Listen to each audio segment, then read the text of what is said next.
आपने ये हमेशा सुना होगा हिरोशिमा नागासाकी के बॉम्ब गिराए गए थे अमेरिका की तरफ से, लेकिन ये जो फिल्म है ओपनहाइमर, ये आपको उस कहानी को जीने का मौका देगी। मतलब बिल्कुल उसी तरीके से दिखाया गया जो उस दिन हुआ होगा, आप लोग आराम से देख पाओगे इस मूवी के थ्रू। तो मैं शुरू करता हूँ बिल्कुल शुरुआत की। ये कहानी है रॉबर्ट ओपनहाइमर की, जो एक अच्छे कामयाब साइंटिस्ट थे। उन्होंने जर्मनी में काफ़ी पॉपुलरिटी गेन कर ली थी अपने साइंटिस्ट, अपने रिसर्च के सहारे। वो हार्वर्ड से ग्रेजुएट थे और अच्छे खासी मतलब उनकी ज़िंदगी थी। फिर धीरे धीरे करके वक्त बीतता रहता है और टाइम आ जाता है 1939। लेकिन रॉबर्ट ओपनहाइमर की दिक्कत थी, वो जनरल नॉलेज बिल्कुल भी नॉलेज नहीं थी उनका, जनरल नॉलेज की नॉलेज उनकी बिल्कुल भी नहीं थी। मतलब उन्हें ये नहीं पता रहता था कि वर्ल्ड में चल क्या रहा है, कि देश में चल क्या रहा है।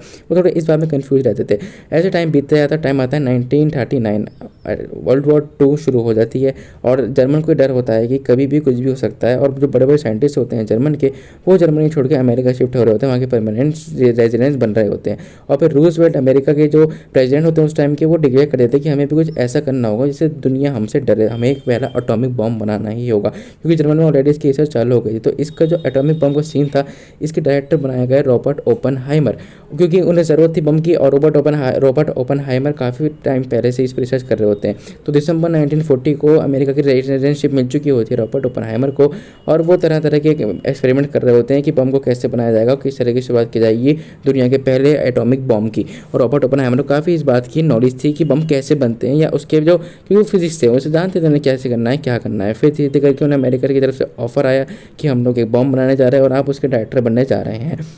रूजवेल्ट ने ऑर्डर दिया कि बम जल्द से तैयार होना चाहिए। और फिर फाइनली 1942 में इस चीज़ की शुरुआत होती है। रॉबर्ट ओपनहाइमर को इसका डायरेक्टर बनाया जाता है और लोकेशन चूज़ की जाती है मैक्सिको, क्योंकि वो नहीं चाहते थे कि अमेरिका की जनता को पता लगे कि यहाँ पे क्या होने जा रहा है। रॉबर्ट ओपनहाइमर डायरेक्टर होते हैं और वहाँ पे जो है ना मिलिट्री और साइंटिस्ट दोनों साथ में काम कर रहे होते हैं।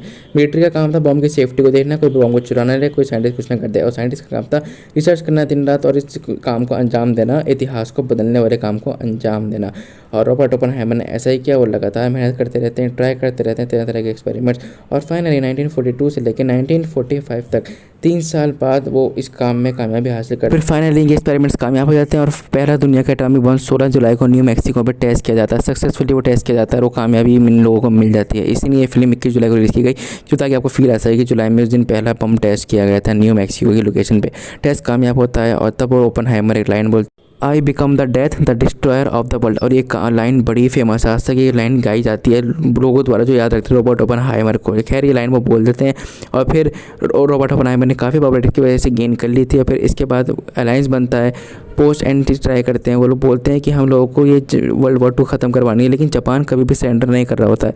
वो लोग बोलते हैं जापान को कि सरेंडर कर लो, वो गवर्नमेंट तुम्हारी ही रहेगी, लेकिन सरेंडर कर दो। लेकिन जापान नहीं सुन रहा था बिल्कुल भी अमेरिका की बात। और फिर अमेरिका को सिर्फ एक ही चीज़ सोचती है कि हमें इनके ऊपर बम छोड़ना ही होगा, बम गिराना ही होगा इनके देश के ऊपर। और फिर फाइनली 6 से लेकर 9 अगस्त के बीच में हिरोशिमा और नागासाकी के ऊपर 2 एटॉमिक बॉम्ब गिराए जाते हैं। और वो ज़्यादातर मिलिट्री मरती भी नहीं है, उसमें आम जनता मारी जाती है। एक एस्टिमेशन है कि 2 लाख से भी ज़्यादा लोग वहाँ के मारे गए थे और मतलब पलक झपकने से पहले इन लोगों की मौत हो गई थी। और ये जब होता है तो रॉबर्ट ओपनहाइमर के दिल में बहुत ज़्यादा तकलीफ़ होती है। वो बहुत ज़्यादा शौक में आए थे, उन्हें लगता है कि मैंने क्या कर दिया, बेकसूर लोग मारे गए। और तब से रॉबर्ट ओपनहाइमर सोच लेते हैं कि मैं ये काम अब कभी नहीं करूँगा। लेकिन फिर उस वॉर के ख़त्म होते ही एक नया वॉर शुरू होता है, वो था सोवियत यूनियन और अमेरिका के बीच में। असल में वो दोनों दोस्तों थे, लेकिन अंदर ही अंदर वो दोनों एक दूसरे से जलते थे।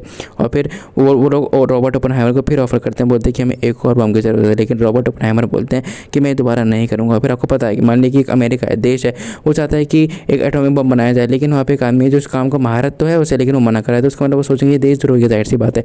तो वो लोग उसके पीछे बहुत सारी चीज़ें लगा देते हैं, जैसे बोलते हैं कम्युनिस्ट है, FBI की जांच इनके ऊपर पीछे लगा देते हैं, इनके ऊपर इनके फ़ोन टैप्स होते हैं, इनकी लोकेशन टैप्स होती हैं, हर चीज़ से इनकी तरफ इनको अगेंस्ट कराना जा रहे थे अमेरिका से। और फिर ये लोग अलायंस बिठाते हैं, बोलते हैं कि हमें रॉबर्ट ओपनहाइमर को कम्युनिस्ट साबित करना ही है। लेकिन रॉबर्ट ओपनहाइमर जो है वाकई देशद्रोही थे, वो ऐसा कुछ भी नहीं कर रहे थे। फिर एक इंक्वायरी बिठाई जाती है जिसमें रॉबर्ट ओपनहाइमर पे ये इल्ज़ाम तो नहीं लगता कि वो देशद्रोही या फिर कम्युनिस्ट है, लेकिन उनका ये प्रूफ साबित हो जाता है कि उन्होंने जो है कुछ कम्युनिस्ट पार्टी के साथ में भी काम कर रखा होता है। और फिर रॉबर्ट ओपनहाइमर को ये साबित होता है। लेकिन रॉबर्ट ओपनहाइमर ने जो है इस वजह से काफ़ी पॉपुलरिटी गेन की थी, क्योंकि सरकार उन्हें सपोर्ट नहीं कर रही थी, लेकिन उनको जनता का पूरा सपोर्ट था। तो दोस्तों ये थी कहानी रॉबर्ट ओपनहाइमर की। यही था वो इतिहास। तो 1967 में रॉबर्ट ओपनहाइमर गले के कैंसर की वजह से मर जाते हैं।